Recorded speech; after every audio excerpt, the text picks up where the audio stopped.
Water పెట్టారా? బన్నీ అన్నకు water పెట్టారా? ప్లీజ్ భయ్యా ప్లీజ్, తీసుకున్నారు కదా, వెళ్ళిపోండి ప్లీజ్ ప్లీజ్. అరే మోతీచూర్ లడ్డు తెప్పించాం కదరా, ఇవ్వండి రా బన్నీ అన్నకి అర్జెంట్గా. మోతీచూర్ లడ్డు బాబు. బాబు నువ్వు అర్జున్, కాల్ మీ అల్లు అర్జున్. అల్లు గారు, ఇట్స్ అల్లు అర్జున్. ఊరుకో, నువ్వు అల్లు అర్జున్ అయితే ఆయన ఎవరు అక్కడే కూర్చున్నారు. అల్లు అర్జున్ గారు అసలు పేరు తెలిసే వరకు మా అన్నయ్య బన్నీ అన్న పేరు అల్లు అర్జున్ పెట్టుకుందామని ఫిక్స్ అయిపోయాను. మరి మీ నాన్నగారు? సుమ గారు మీకు ఒక విషయం చెప్పాలి. గట్టిగా చెప్పు. వినండి ఒక నిమిషం. మీ అందరికీ ఒక విషయం చెప్పాలి. మా నాన్న అల్లు అరవింద్ గారు. మీ నాన్న అల్లు అరవింద్ గారా? ఏం బన్నీ అన్న మా అన్న అంటే మీరు నమ్మట్లేదా? As it is body language, voice modulation కూడా సేమ్. మేడం సార్ మేడం అంతా కూడా చూసారు కదా మీరు. ఒకసారి చూడండి చూడండి. చూడలేకపోతున్నాను, తిరుగు.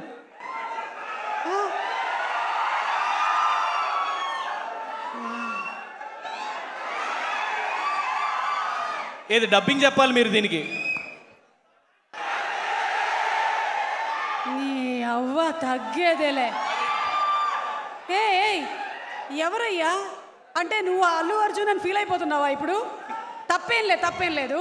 ఏంటంటే ఆయన క్రియేట్ చేసిన ఇంపాక్ట్ అలాంటిది. కేవలం తెలుగు రాష్ట్రాల్లో మాత్రమే కాదు, south India, north India, east India, west India అందరూ తగ్గేదేలే అని తిరుగుతున్నారు. అందుకని నువ్వు ఇలా తయారయ్యావు, నాకు అర్థమైంది. మిగిలింది ఏం ప్రిపేర్ అయ్యావో మాట్లాడు.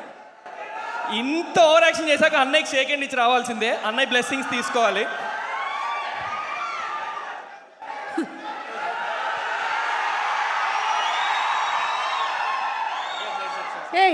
నేను ఇన్ని రోజులు స్టేజ్ అలా ఎక్కేసి వచ్చానయ్యా.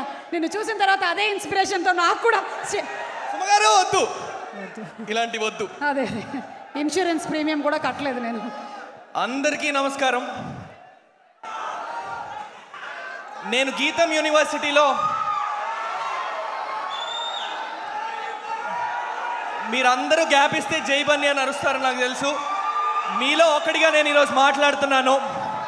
నేను గీతం యూనివర్సిటీలో వీధి నాటకాలు, ఫేస్కి రంగు వేసుకొని మైమ్, స్టేజ్ ప్లేస్ ఇవన్నీ చేసేవాడిని అండి. 2016లో ఒక కాస్టింగ్ డైరెక్టర్ నాకు ఫోన్ చేసి అల్లు అర్జున్ గారితో OLX యాడ్ ఉంది చేస్తావా అని అడిగారు.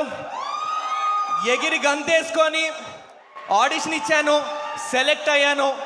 ముంబై వెళ్ళి the stylish icon star Allu Arjun అన్నతో నా ఫస్ట్ కెమెరా అపియరెన్స్. ఆ యాడ్ రిలీజ్ అయిన తర్వాత మా వాళ్ళందరి సంతోషం చూసి ఆ కాస్టింగ్ డైరెక్టర్కి ఫోన్ చేసి చాలా కృతజ్ఞతతో థ్యాంక్ యూ అని చెప్తుంటే ఆవిడ ఒక మాట అంది, బాబు నువ్వు థ్యాంక్స్ చెప్పాల్సింది నాకు కాదు బన్నీ అన్నకి. ఎందుకంటే ముంబైలో యాడ్ జరుగుతోంది, 30 సెకండ్లు నిమిషం యాడ్కి తెలుగువాడిని అక్కడి వరకు తీసుకెళ్ళడం ఎందుకు, అక్కడున్న హిందీ యాక్టర్తో చేయించి డబ్బింగ్ చెప్పొచ్చు అని చెప్తే బన్నీ అన్న మాత్రం తెలుగు యాడ్ తెలుగువాడే చెయ్యాలి, ముంబైకి తెలుగువాడే రావాలి అని చెప్పి టాప్ 3 ఆడిషన్స్లో నన్ను పిక్ చేసింది కూడా బన్నీ అన్నే. బన్నీ అన్న డైరెక్ట్గా మీకు ఎప్పుడు థ్యాంక్స్ చెప్పే ఆపర్చునిటీ రాలేదు.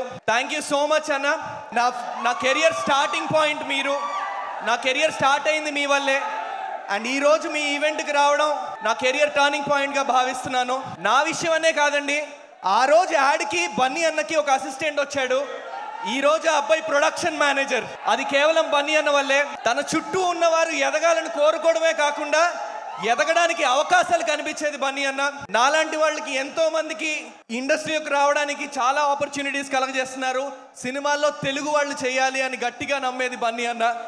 బన్నీ అన్న థ్యాంక్ యూ సో మచ్. మా డైరెక్టర్ గారి విజన్తో చాలా ధైర్యం చేసి మేడం సార్ మేడం అంతే అన్న పాటలో మీ ఐకానిక్ మూమెంట్స్ అన్ని సాంగ్స్లో రీక్రియేట్ చేయడం జరిగిందన్న. ఆ సాంగ్ చాలా పెద్ద హిట్ అయింది. దానికి మెయిన్ కారణం మీ మూమెంట్స్ మేము రీక్రియేట్ చేయడం మొదటి కారణం అయితే, హ్యాష్ట్యాగ్ అల్లు అర్జున్ దానికి మొదటి కారణం అయితే, రెండో కారణం మీ ఫ్యాన్స్ అన్న.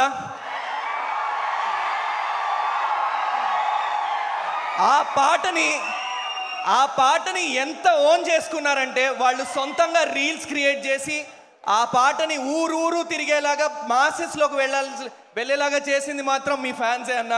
I would like to thank all of you for it. Thank you so much. Sukumar sir మీ శిష్యుడు రొంగలి శ్రీనివాస్ అన్న ఒక విధంగా నా గురువు సార్. ఎందుకంటే ఆయన మీ దగ్గర నేర్చుకున్న విషయాలన్నీ మా దగ్గరకు వచ్చి అన్నీ చెప్తుంటే సార్ అవి వింటూ మీ నుంచి బోల్డ్ నేర్చుకొని నేను మీకు సెషన్ అయ్యాను సార్. మిమ్మల్ని ఈరోజు ఫస్ట్ టైం కలవడం అయినా మీ గురించి ఎన్నో విషయాలు విని వాటి నుంచి నేర్చుకున్నాను నేను. రంగస్థలం చేసేటప్పుడు కానీ, వేరే సినిమాలు చేసేటప్పుడు కానీ, పుష్ప డిస్కషన్స్ అప్పుడు కానీ మీరిచ్చే పర్స్పెక్టివ్స్, మీకుండే వ్యూ, వీళ్ళందరూ ఒక సీన్, ఒక 10 మంది 10 రకాలుగా సీన్ రాసుకున్నా 11వ పర్స్పెక్టివ్ చెప్పేవారట నెక్స్ట్ డే మార్నింగ్ డిస్కషన్లో. అది చెప్పి ఇది రాసుకురండి అని చెప్పేవారు. Sir, your vision, I'm so happy to stand in front of you today sir. Hopefully మీరు యాక్షన్ అన్న రోజు నేను కెమెరా ముందు ఉండాలి, ఒక 5 నిమిషాలైనా పర్లేదని కోరుకుంటున్నాను నేను. I really hope that happens. 23వ తారీఖు మా అందరికీ రిలీజ్ పండగ అయితే దానికి దేవత తబితా సుకుమార్ గారు మాకు. ఆ పండగకి కారణం తబితా సుకుమార్ గారే. మేడం, ఈరోజు మీరు లేకపోయి ఉంటే ఈ సినిమా స్థాయిది అయి ఉండేది కాదు. రామ్ చరణ్ గారు ట్రైలర్ రిలీజ్ చేయడం కానీ, సుకుమార్ గారు, బన్నీ గారు, ద మోస్ట్ ఎక్సైటింగ్ డియో ఈరోజు ఇక్కడ ఉండడానికి కానీ మీరే కారణం. Thank you so much for taking this film madam. Thank you so much.